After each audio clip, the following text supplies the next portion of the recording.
baru 4 bulan 5 bulan melabur dan kita keluarkan semula. So sia-sia kita punya pelaburan.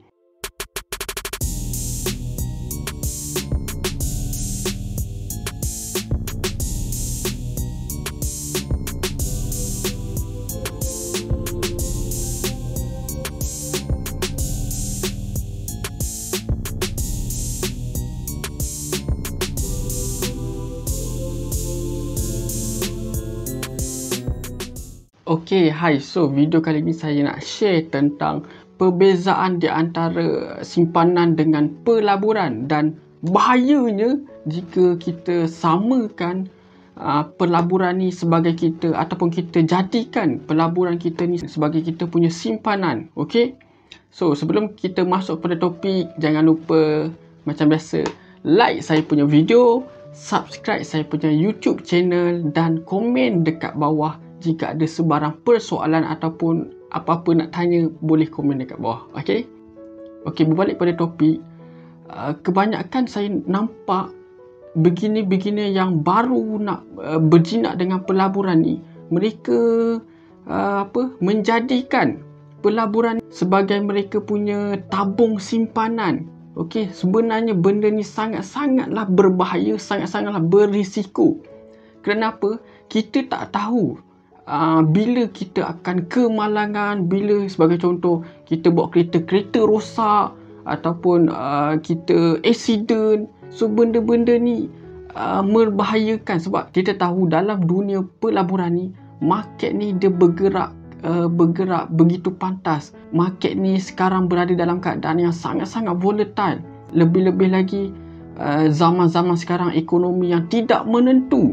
So sebenarnya untuk kita jadikan pelaburan ni sebagai simpanan sangatlah berbahaya.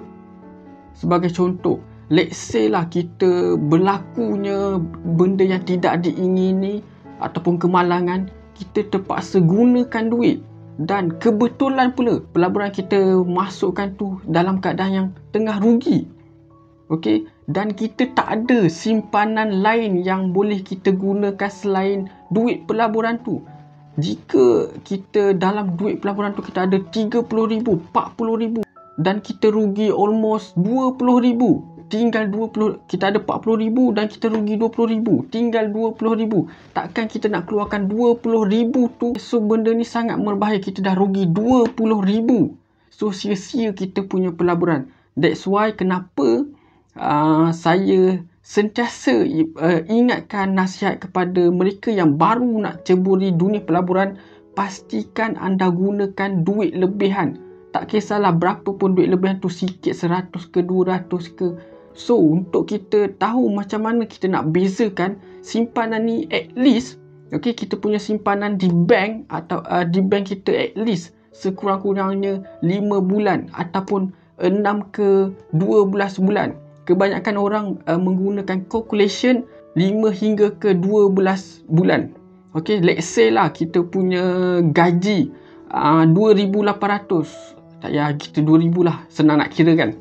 Okay, 2,000. So kalau 5 ke 6 bulan, kita ambil 6 bulan, 2,000, 12,000. So kita kena ada simpan at least 12,000 dalam bank terlebih dahulu sebelum kita nak masuk dalam dunia pelaburan. Boleh kita nak masuk dalam dunia pelaburan awal, tetapi kita gunakan dengan amount yang sikit dulu. Gunakan amount yang minimum dulu. Kita cari ilmu dahulu. Sebab dunia pelaburan ni risiko dia ada yang tinggi dan risiko dia ada yang rendah.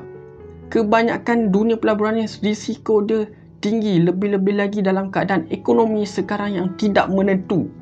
Okay, so nasihat saya, pastikan anda ada simpanan terlebih dahulu, sekurang-kurangnya untuk yang single lah, yang bujang, 5 bulan. Untuk mereka yang dah berkeluarga ataupun dah ada family, dah ada anak, at least 6 bulan.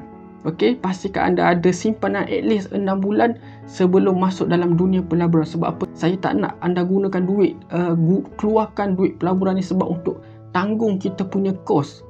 So apalah makna untuk kita melaburkan kalau kita baru 4 bulan 5 bulan melabur dan kita keluarkan semula. So sia-sia kita punya pelaburan.